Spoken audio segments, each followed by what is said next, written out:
Hey everyone, this is Lisa with LisaListen.com and the blog Are You My Cousin? So we are having a special Facebook Live this week.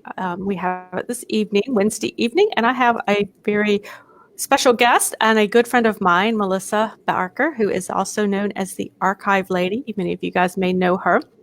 So we'll just kind of chat for a few minutes while we wait for people to join the broadcast and get a chance to make sure people are able to see it, the broadcast. If you are joining, when you join to watch the Facebook Live, if you guys wouldn't mind just giving me a thumbs up, a hello, you can tell me where you're from if you want, just so that I know that there are no problems and that you are able to see and hear us clearly and that that's working out for you guys. That would be a real help for me. So welcome everybody. This is, again, a Facebook Live. If this is your first time joining me on a Facebook Live, I want to give you a special welcome. If you've been following Facebook Lives for me before, I want to welcome you back, guys. I really appreciate the support that you guys give me when I do these lives because it really helps. I really want these to be for you to help you as researchers to get better and to be able to answer the questions, because that's why I do it. And that's why Melissa does it as well. We want to help you guys out to answer your questions and make sure that we can help you along the path of your genealogy research. So this is a little bit different in this respect that I'm actually doing this from the Facebook page as opposed to being in the group. So you may have found me through that way, but this way it's open to everybody. You're able to share you can share it. You can invite people to view it. It's a little bit easier, and I thought that might be helpful to everybody. So we're checking things out a little bit. Yay. Oh, wonderful. We have Penny from Portsmouth, Virginia. Yay. Wonderful.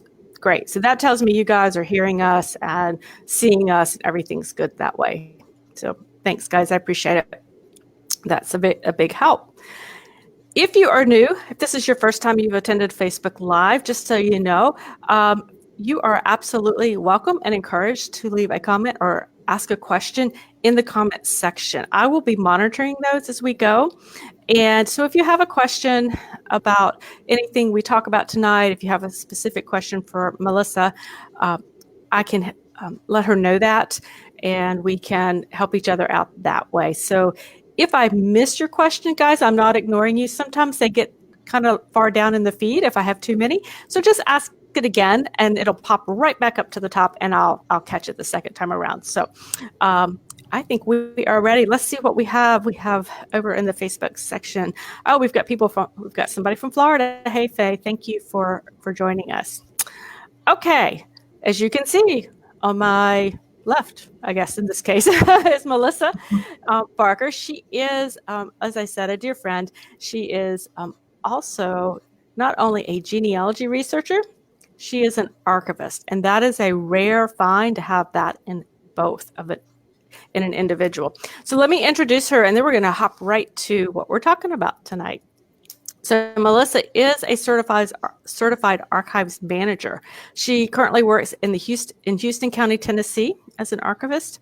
Melissa, did I say that right? Houston County? Yes, you did. You did. Great. She's a lecturer. She teaches. She writes about genealogy research, about preserving records in archives and records preservation.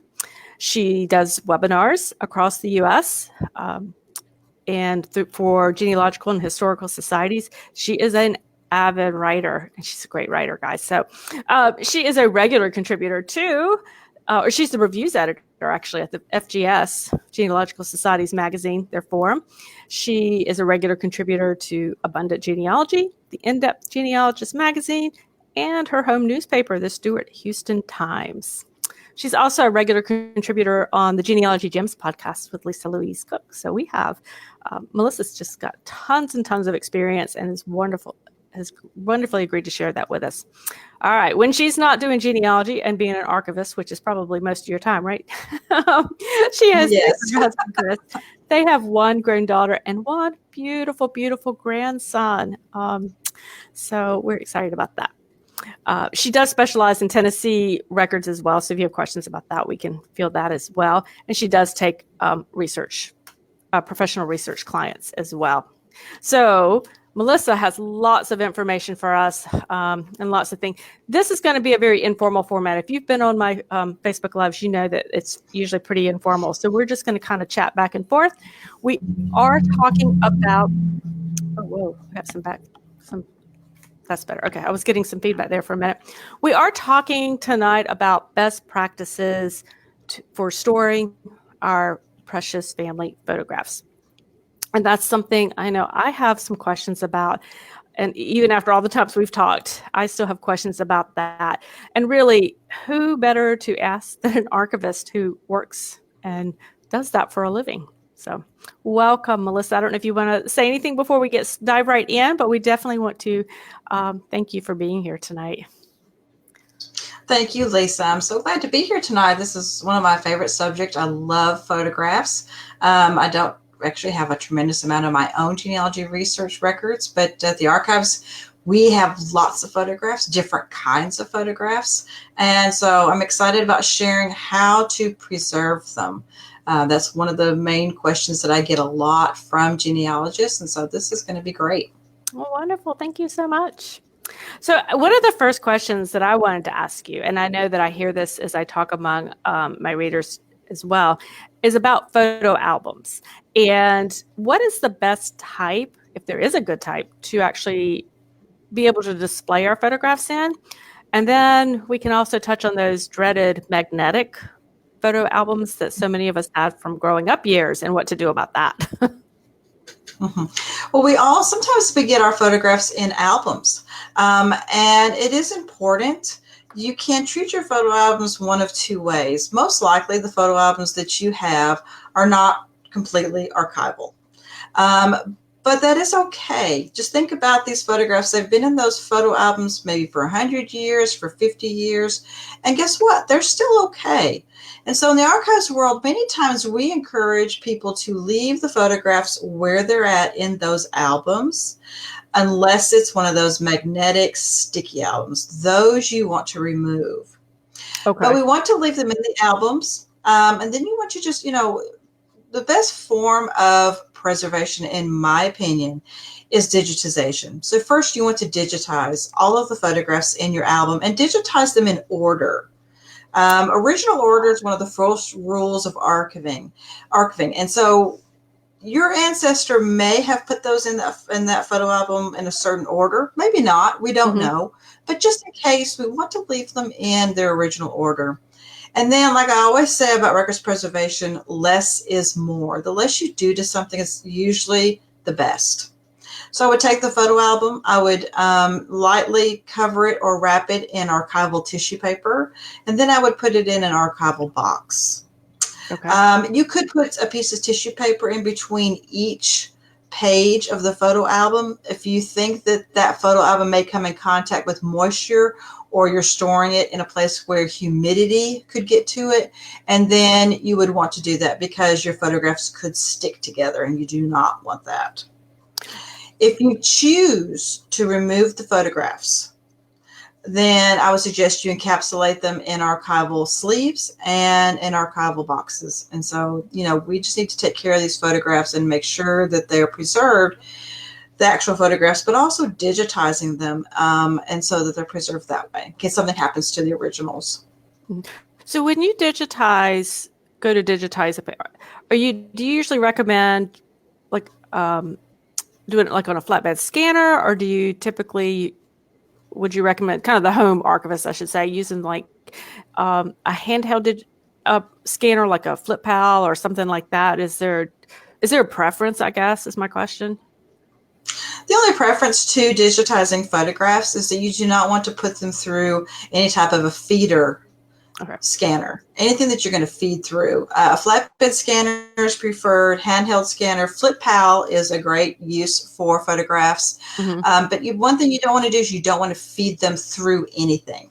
That makes sense. Because you don't know and that's with your documents. If you're digitizing your documents, the same thing. Don't put them through a feeder scanner because you don't know what if it might get stuck. The scanner might eat your document or your photograph, and you definitely don't want that. Yeah. Okay. That absolutely makes sense for that. So thank you for that. See, I had another question. You were talking about humidity, because humidity is bad for that. And we can talk a little bit more about that. But are there certain areas of the country? I mean, you and I live in the South, and we are just, it's just the humidity all the time. But I mean, so is it more important for us here to use, say, tissue paper between pages of a photo album, or as long as we are have a nice safe place in our home, in other words, not the attic, would that be sufficient enough, or should we go that little extra step? That is one of the most important things about preservation, either your photographs or your documents, is how they're stored. You can actually fudge a little bit on what type of materials that you use. This is an archivist talking, but archival materials are very expensive. And so I give you permission to use some of the other materials that maybe are not archival, but just pay attention to how they're stored. Temperature and humidity are the worst enemies for our records. And so the main thing is to keep your temperatures as low, or store your items where the temperatures are as low as they can be. When you go to an archives or a library or a historical society and you have to take that sweater in because it's so cold, that's why. Because we keep our thermostats between 55 and 65. Wow. So you want to store your records at those temperatures. Humidity levels we keep between 35 and 45%. And we also will have dehumidifiers in the buildings and in the rooms. So wherever you're storing your records, try to find a place where these temperatures and humidities are at that level. You can actually purchase a little gauge that costs practically nothing and put that in the area where you're storing your records. And the main thing is to be consistent. The temperatures do not need to range, do not need to fluctuate, and the humidity levels do not need to fluctuate.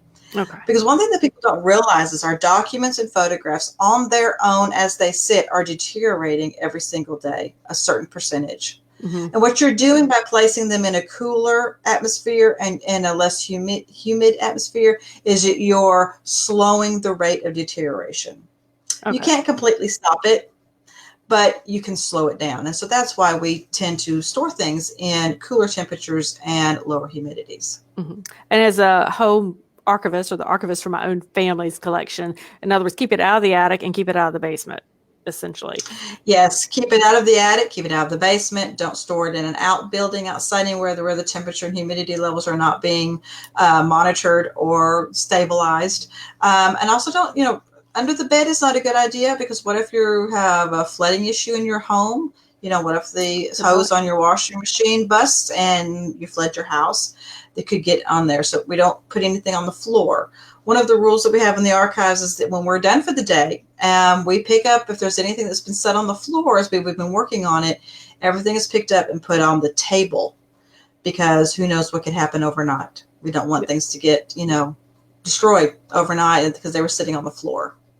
That makes sense. I hadn't thought about that, because how many of us have okay, yes, I will be cleaning out from under my beds tomorrow, guys, just so you know. So let me check the comments real quick before we move on. So actually we have, hey, Gerald's from Missouri, and we have Abby from Australia. Hey, Abby. And we have Doreen. Hey, Doreen from New Jersey as well has joined us. So again, if you guys have questions, feel free to pop them in there and we can address those as we go as well. So now, Melissa, when you and I were talking about doing this, we talked about those magnetic photo albums that we all seem to have. And we know that we need to get our photos out of that, but sometimes they're just stuck. How do you recommend doing that safely so we don't, rip a photograph or something like that? Usually with the magnetic albums, you usually get one of two scenarios. You actually have those magnetic albums where the photographs are just simply falling out. That is a blessing. If they're just, the glue has deteriorated to the point that they're just falling out. That's wonderful. If you have one of those albums and the photos are so stuck, there is one little trick that you might try. Get yourself some dental floss, the kind that is unwaxed and does not have any flavor additives to it, just plain old dental floss. Take the dental floss and try to run it in between the photograph and the page. Sometimes that will help the photograph come away from the page and you're good. Sometimes that doesn't work either. And so my best case scenario to give to you is to actually cut the photograph out of the album. You may still have the back of the album, the sticky part, attached to the photograph, but at least it's not in an album surrounded by those that sticky, because the glue is deteriorating, and that glue will off gas, and it will affect your photographs, and it will actually destroy them over time. Okay. Oh yeah, I think a lot of us, if we've had those, you go back to look at them, and you're like, oh gracious, that is just so completely faded out, and just those are obviously sometimes in much worse shape than some of the ones that I have in my collection from 100 years ago, which is kind of unusual. Yes. So yeah, definitely. Well, thank you for that. That's a good tip. I would not have thought to cut it out and that it was okay, in that worst case, to leave the back to it. I think that's an important point. Now, one thing you're going to run into is that of course, you have photographs on either side of the page. Oh. So it's difficult to cut out that way. So you need to be careful. If you just cannot get those photographs out of there, one thing else that you might try is taking the photo album or taking the pages out and actually putting them in the freezer. Oh. And don't leave them in there for too long, but leave them in there long enough that the actual page freezes, and then try to use dental floss. Sometimes if you can freeze that glue, it will help to release the photograph. Not always, but it's something to try.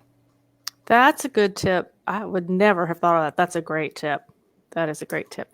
So we have a couple questions for you in the comment section. So let me run those by real quick before we move on to kind of our next topic. Penny Hubble, we were talking about scanning photographs. She was asking, scan at 300 or 600 DPI. What's the best? I would suggest scanning at 600 DPI. Okay. I would not have, that was not what I would have guessed. So that's good to know. Yes. Okay. Nice. And Doreen was saying that she has a very large family Bible that she has an archival box, but the cover and binding are leather. Should she be wrapping that leather in something separate to keep it away from the pages? Actually, no, but it's a good thing you said leather. When you're purchasing archival tissue paper, you're going to find that they will offer you buffered archival tissue paper and unbuffered archival tissue paper. The difference is this: the buffered kind contains an alkaline substance that you do not want to use with leather. You don't want to use that with animal products such as leather. So when you're purchasing archival tissue paper for things that are leather, you will want to get the unbuffered archival tissue paper. And it's okay for that unbuffered archival tissue paper to touch the leather. It will not hurt it at all. Okay. Great. I did not know the difference there. That's good to know. I'm making a note to myself for that guys. That's what I was writing that down. Okay. So we talk about photo albums, but I think a lot of us probably also have a lot of loose photographs around as well. So that's something to think about. And I don't know if you guys can see my little card here. This is a cabinet card, actually, guys. And so Melissa and I know we've talked about this one before, but it is a cabinet card. It's that thick paper. It actually, if you look at the back of it, it's one of the older ones. It's a dark color. It has a nice photographer stamp on it. Much to my dismay, I have no idea who this child is, but I will find out. But how do we take care of this? How would I take care of this? To keep you would want to purchase archival sleeves. They're also called L sleeves. And many of the online archival stores have these, and they come in all different sizes. And so you should be able to find one that's close to the size of your cabinet card. Okay. These sleeves are archival. And when I say archival, they're not only acid-free, but they're also lignin-free, Lignin, lignin-free. And they should also be stamped with something that says past the PAT. And the PAT is the photographic activity test. That is a test done on this archival material that says it is acid-free and it pretty much passes archival inspection and should be used. Many people like to run out to their local office supply place and find anything that just says acid-free. Mm-hmm. They are not 100% archival, I'm sorry to say. And one thing that Lisa and I talked about was the expense of archival materials. And believe me, I know, I work in archives. We have to purchase these materials as well on a very shoestring budget. So anything with the word archival in it is sometimes 3 times the price. And so what I tell people is I give them permission Purchase what you can afford right now. Because think about it. These things have lasted 100 years, 50 years, and they're doing okay. So as long as you get them protected from the elements and you store them like we talked about, with humidity levels, temperature levels, and don't forget sunlight. We don't want sunlight to hit our documents and our photographs because they're going to completely wash them out. The images will disappear. The writing on the documents will disappear. So if you're storing them correctly, then you can get the materials that are not necessarily completely archival, but will protect your items. And then maybe as you can afford it, you can start purchasing some of the truly archival products. Oh, that's good to know.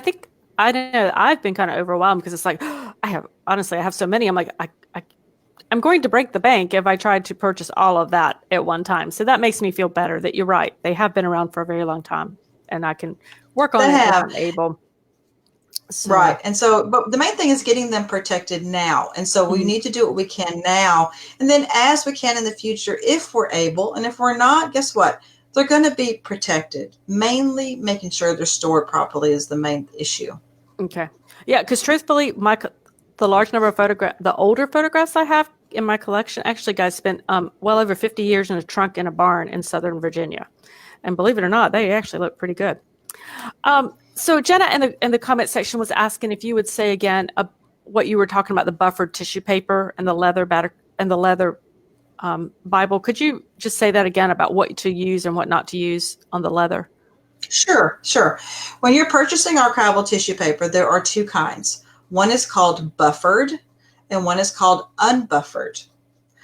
The buffered tissue paper contains an alkaline substance that helps to protect whatever you're wrapping the tissue paper in. When you have animal products, things that are made from animal products, such as peacock feathers or leather, like her leather Bible, those are animal products.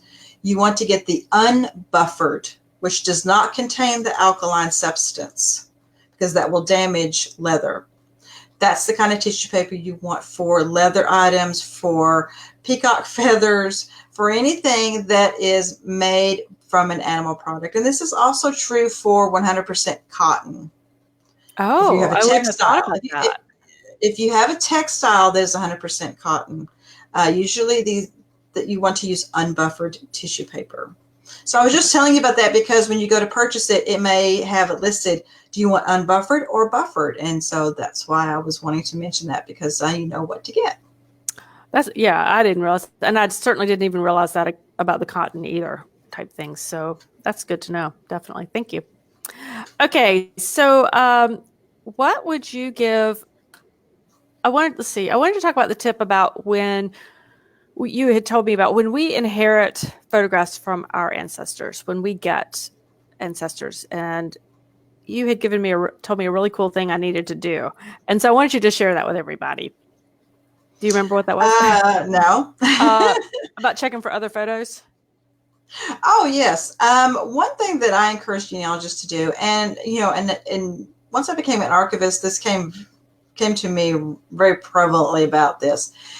When you're researching in archives, libraries, wherever those records are that you're searching for your ancestors, and you're also maybe searching for photographs, ask about their unidentified collection of photographs.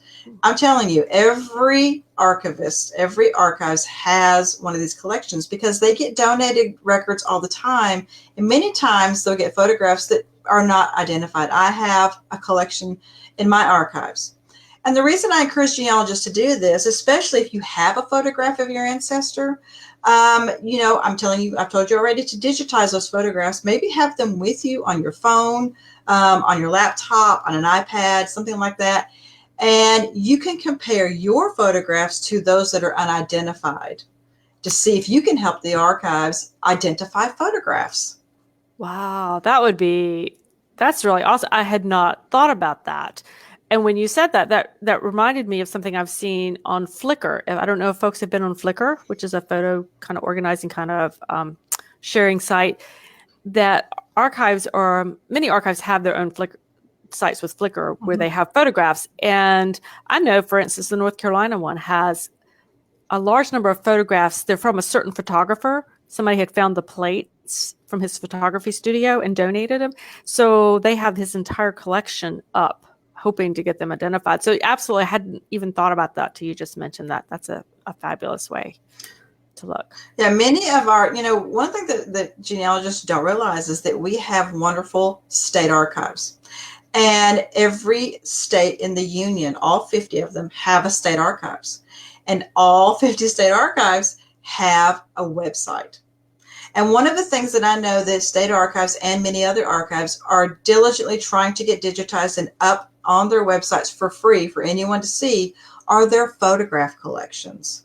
And so wherever your ancestors are from, you need to find websites, Flickr accounts, Instagram, Facebook, those things like that, because these archives are getting this information out there because they also want you to visit their facility, contact them, and use the records that they have in their facility. Great. Yeah, Carol had asked us to repeat that. I think we probably just covered that, Carol. But yes, what she's saying is, as far as what I was saying, as far as the Flickr, is to check the Flickr sites, FLICKR.com, for archives, because many of them have put out a lot of their digital collections on Flickr to look at. And I have found, as she said, unidentified photos out there. I keep hoping to see one of my ancestors. Haven't done that yet, but I do check that periodically. And then what you were saying too was that when we go to an archives, we need to ask. Yes, for where they have that. Yeah, those are not going to be out in the research area, where you have your tables and chairs and things like that. They're going to be behind closed doors. And so, ask the archivist, ask the Historical Society, do you have a photograph collection? If you do you have unidentified photographs? Maybe look at those, and maybe you can find one that you can identify. Or maybe you can find their photograph collections. Many times genealogists don't even know that there is a photograph collection. Ask if they have one. Archivists are there to help. And a lot of times, a lot of these records and things are not in our eyesight when we walk into the building. But guess what? They have back rooms. And in those back rooms are shelves full of records, photographs, memorabilia, scrapbooks, diary, all kinds of stuff. But sometimes you have to ask, what do you have? I will be bugging our state archivist very soon about that. What have you got? What have you got? So yeah, that's a fantastic tip. Thank you for that. Now, what happens when I know that I have all these wonderful photographs? I know that our readers have all these wonderful photographs that they love and hold dear, but maybe the family's not so interested into that. So what would you suggest about how we can preserve these for future generations who might be interested in it? Maybe it's not this current one, but it'll be the next one coming down. Well, like I said, I would encourage you to share these photographs in the digitization process. Maybe share them on Facebook, have a Facebook page for just your photographs. Share them on Flickr or Instagram. Or contact your local or the local archive where the family's from. Maybe it's a county archive or just the Historical or Genealogical Society. Maybe it's just there's nobody local, so maybe you need to go to the state level. Contact them about sharing them in a digital form if you still want to hang on to the photographs. If you know that your children or grandchildren are not going to be interested in this material, I would encourage you now to make plans on finding a home for this material before it ends up in a thrift store or before it ends up in an estate sale, and who knows, buys it and cuts them up and uses them for art or, I know. But it happens, and that's the reality of it. So the reason I'm telling you to contact them is because not everyone has room to take collections from everybody. So talk to them first to see if they have room, make plans to donate them. And I would actually encourage people to start donating while you're living, because then it's getting to where you want it to go. I know it's hard for us to let go of these things. It really, really is. But if you know that your children and grandchildren are going to throw them away anyway, or going to be selling them or just giving them away, then why not make plans now to preserve the hard work you've done of collecting these photographs and genealogical documents? I told Lisa this story About 2 years ago, I had two ladies walk into my archives with two big boxes of about 25 three-ring binders. They told me that their mother was in the nursing home. They were cleaning out her home, and that they were on the way to the dump with these boxes, and they were told to come by here first to see if I was interested in them. I took these boxes because I could not see them walk back out my door because I knew where they were going. And these boxes were filled with this woman's life genealogy research. She spent over 50 years doing this research. Wow. So, you don't want your genealogy research to end up in the trash, although it does happen. And we can't save everything. I know this. But if there are things in your genealogy records, documents, and photographs that are originals that are important to you that you want to pass on to the next generation, find an archive maybe to donate. Maybe they can't take the actual physical stuff. Maybe they'll take a digitized version. There's more room that we can handle things digitally than maybe in our buildings. And so the main thing is to do that. Share with the archives. Share it online somewhere. So that it's out there. So when you're gone, you've left that legacy of just sharing what they had for the other person out there that's looking for the same family. Think about 100 years ago, if our ancestors had shared their photographs that they had or the documents they had, if they had the ability to do that, I would have so much more as a genealogist to look at and to find, but they didn't do that. And so, today we have so many more options. Yeah, absolutely. I know. I'm fortunate. At least one side of the family were pack rats. Thank goodness. I still have the dirt that's on their tools from their farming days. I mean, we're talking really ancestral dirt, literally. So that's a great tip. Thank you so much. Let me. I just want to check the comments again real quick. Make sure we are. I think we've gotten all the questions. If you have a question that's burning on your heart here, go ahead and pop it in there, guys, because we will be wrapping up soon. But we've got Kim from Chicago and Joanne from Montana. I love seeing where everybody's from. I just think it's fun. Carol's from Oklahoma. Fellow North Carolinian, Ann, yay. And Pennsylvania. Did you say somebody from Oklahoma? Yep. I lived in Oklahoma for 7 years. From the time I was 3 to the time I was 10 years old. I lived in Altus Air Force Base in Altus, Oklahoma. My father was in the Air Force. So I always like to hear from Oklahoma people. Yeah, that's always fun. And Jennifer, hey, how are you? So this has been really helpful. I really appreciate all of the tips that you've been giving us because I have some work to do. I will get the boxes out from under the bed. One more tip that I would like that we did talk about before. Many of us have photographs and documents that are framed and hanging on our walls. I would highly encourage you to take those down and get really, really good copies. There's no reason why you can't get an excellent copy of the original that looks just like the original and hang the copy. Because let's just say, God forbid, that your house catches on fire and all of these photos and documents are hanging on your walls. You don't have time to grab them all off the walls and get out of the house. And when you're standing in your front lawn, the first thing you're going to think about is, oh, my pictures, they're hanging on the walls. Mm-hmm. And so, there's no reason why in this day and time with the wonderful printers that we have, that when you copy something, it looks just like the original. There's no reason why all the photographs that are hanging on my walls and sitting on my tables are all copies, but you can't tell because we got some really good copies made. Mm-hmm. That's just a tip that, my husband was an insurance adjuster for 20 years. He stood in many front yards as people had lost their homes to fire. And the first thing is that they say are, oh, my photographs, they're gone. Mm-hmm. It's funny. You tell that we had an occasion a number of years ago when our house filled with smoke in the middle of the night, and smoke alarm went off. And of course, we all ran out of the house, called 911. The firemen came. Everything was fine. It turned out it had to do with the new heater being put in. Do you know, I never thought about my photographs. I never gave a thought to any of it until 24 hours later. And I looked up in my living room and I looked at a photograph and I thought, oh my gosh, I could have lost it all. But never. That was the first time. It was 24 hours later before it ever occurred to me that maybe I should have grabbed a picture.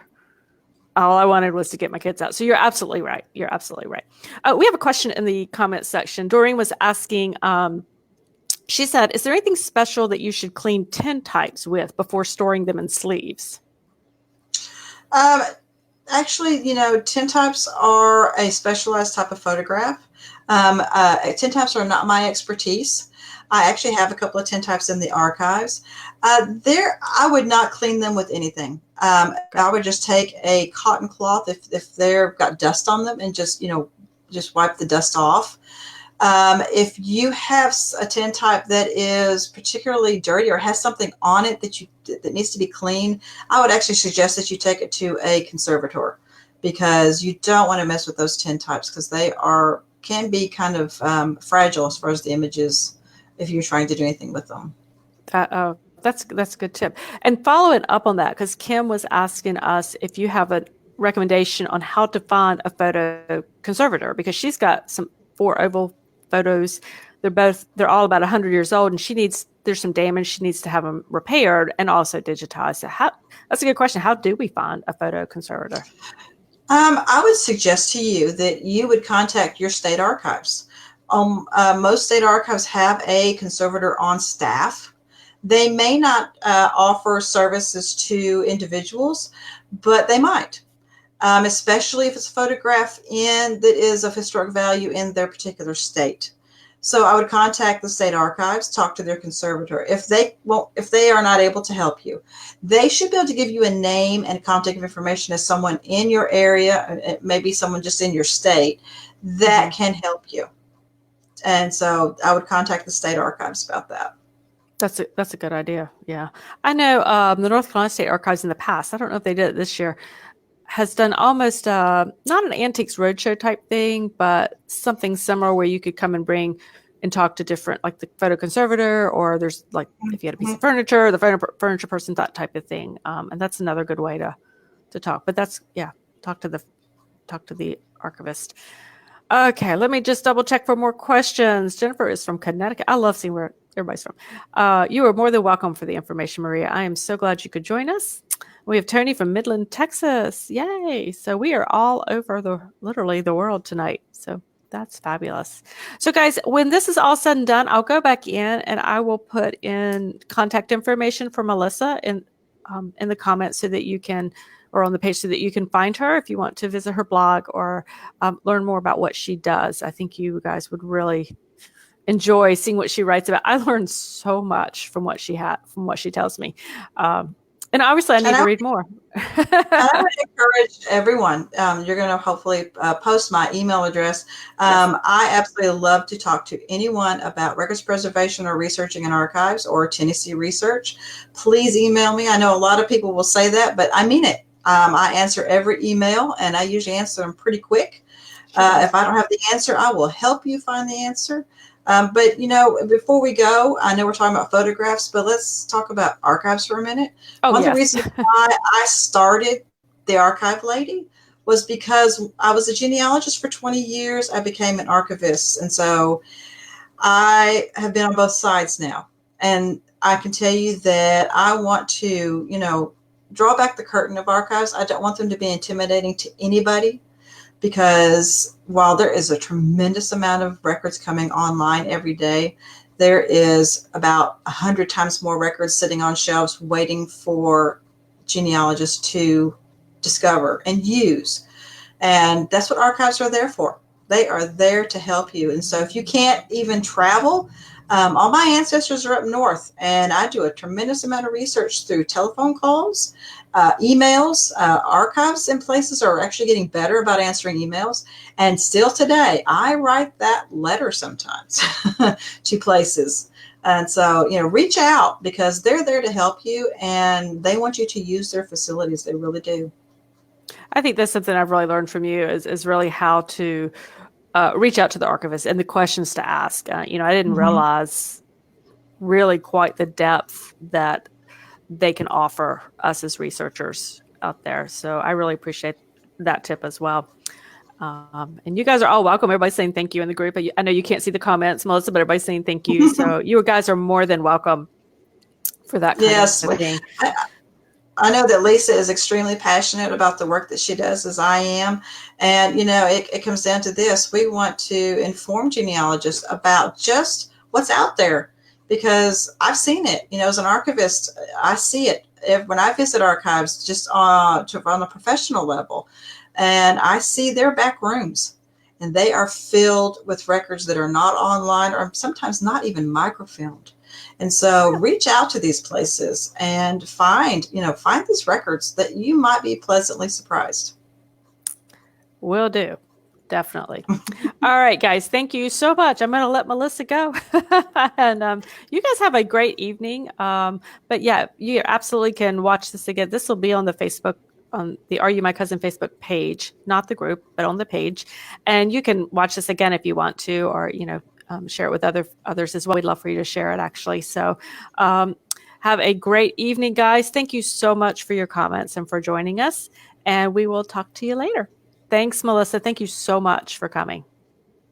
Thanks, Lisa. You're welcome. All right. Bye-bye, guys.